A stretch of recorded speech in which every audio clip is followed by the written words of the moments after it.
Hey guys, I wanted to do just a quick video showing what a sculpture looks like when it's drying. Of course, this is water-based clay, and there is a couple of coloring issues that you can tell.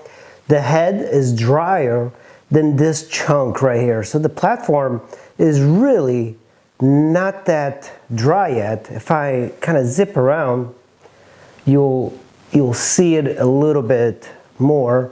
And I kind of left it hanging off the base, that way it ventilates a little bit more. And it is fairly heavy. It is, it is one of these sculptures that, even though it's hollow inside, and let me show you what I mean by hollow. You have to be very, very careful the way you lift up these sculptures, because they are not permanent as of right now, because they're not baked. So I am just air drying it. So I'm going to be very careful here.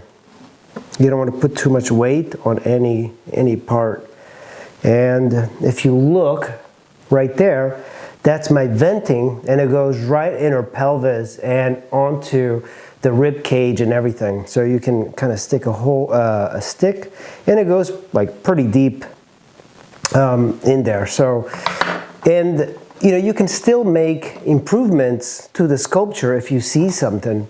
A lot of times I will take a tool and I will just kind of do this a little bit. If I want to kind of improve or remove some detail right here in the forearm, there is some issues that I'm seeing when I lifted it up. And you really don't see it unless you turn it in a different position. When you fire this, it's going to be much more difficult to make any changes, because terracotta is extremely durable, extremely hard, and it's like trying to carve a red brick that you would see on a house. So you are better off doing this now if there's any improvements. So I just want to clear this section up, and I'm going to take just a little bit of time, go around the sculpture, remove some of the things I don't like. For example, these edges, I like to bevel them,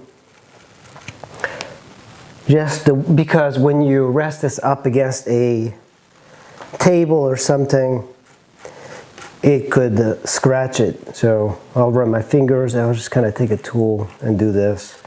But now you know where the venting is coming from. I had a lot of questions about that. All right, so be very careful here. There's still moisture in this clay, this section of the clay, as opposed to the arms, because the arms, if you look at it here, there's a lot of space to kind of the air go around and dry out earlier. And that's really the only issue. Even though this has been drying for a while, you might want to wait a little bit before you put this in the kiln. Actually, I wouldn't recommend putting it in the kiln as it is. So yeah, when you kind of looked at this, you might want to go, oh, you know what, I want to remove just a little bit of this, because I don't like the shadow that it's creating. And a lot of this sort of stuff is based on how light is going to reflect around the sculpture. This is something maybe I should have done earlier, but it's no big deal, because you have two sides to this tool, and you can create very different patterns of light. So I'm just going to remove a little bit of this. That way it's not as sharp. So this sort of section is all about almost like carving, the way a stone sculptor would work. It's all carving, but a lot of times with water-based clay, you're just doing direct type of sculpture. That is like just directly putting in your clay and working it that way. And I'm just going to take this, just kind of clean up some of these little sections here. I'm not trying to smooth it, I'm just like looking at the shadows, and sometimes I don't like the real sharp edges that it gives me, so I'm just going to go around and just kind of shave off just a little bit.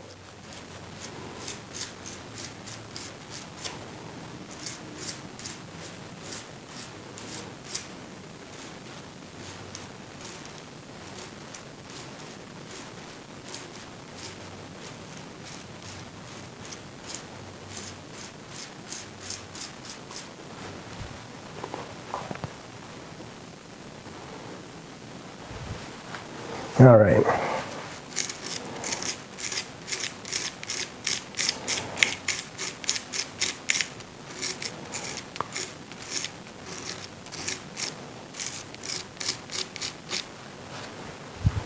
Just want to kind of clean all of this stuff up, but I don't want to lose any of the freshness to the sculpture. Remember, like, you know, water-based clay in this kind of sketchy medium, it lends itself well to working quickly. You know, the oil-based clay that you have, it's a little bit on the robotic side. So a lot of times I don't want to remove the texture that I have done because that's kind of like natural texture. You don't really, I don't want to mess too much with it. I think that's what creates a little bit of the character in sculpture. So, you know, you're looking around, you're trying to make improvements. You take your tool and you just create very soft type moves. That way you blend everything together.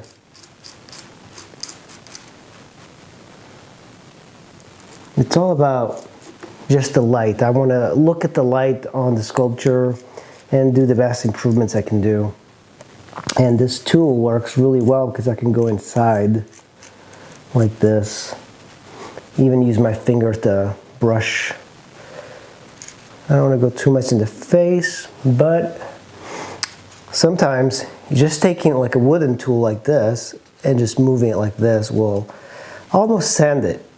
And that's another important thing that you could also do, is sand your sculpture. That way you create very diffused edges. But you know, for me, I'm trying to get away from the very finished type of sculpture. I want, you know, I want a naturalistic type of sculpture, a realistic sculpture, but at the same time, I'm not looking for photorealism. You know, I want it to be a little bit on the abstract side. So I want to create something that's a little bit loose. You know, that was one of my goals if you watched from the beginning of the year. I'm trying to get away from realism. And that's not to say away from this type of sculpture. I want to create things that are just a little bit less hard-edged. That's why I don't do a lot of things with oil-based clay. I think oil-based clay, I love it. It's expensive, but it's got such nice qualities to it. But at the same time, it's a medium that's very robotic. You know, I think everybody kind of knows it. There are clays, for example, the Chavant, it's the JMAG clay that I've used, and that's the closest thing I've seen from oil-based clays that resembles water-based clay. I was very surprised the way it handled. But you know, the beauty of the water-based clay is that it handles almost like an oil if you wanted to, or like a stone. It's got the entire range of flexibility. That's why sculptors generally love it. But I've seen some amazing sculptors do things with oil-based clay. It's just like, it's a medium I'm not as keen, because there's also this romantic aspect of water-based clay, because that is the traditional medium of old masters, for example. So when you look at all of these artists from the past, even Da Vinci, you know, they all sculpted, and they all used water-based clay. And they did have oil-based clay, except it just doesn't really, it's not as durable as this. So I just want to get a little bit of the edge here, and we're almost done. I want to leave it imperfect. And I'm going to take it to dry at a different place. All right. Let me see if I can create just a little bit more of a flow here in the hair. This gives it variety of line. You know, just don't go everywhere with a scraping tool. You want to vary it. You know, even take like your sharp tool, create like a little line here and there to suggest where the hair is going. Happy fat bodies. Here we go.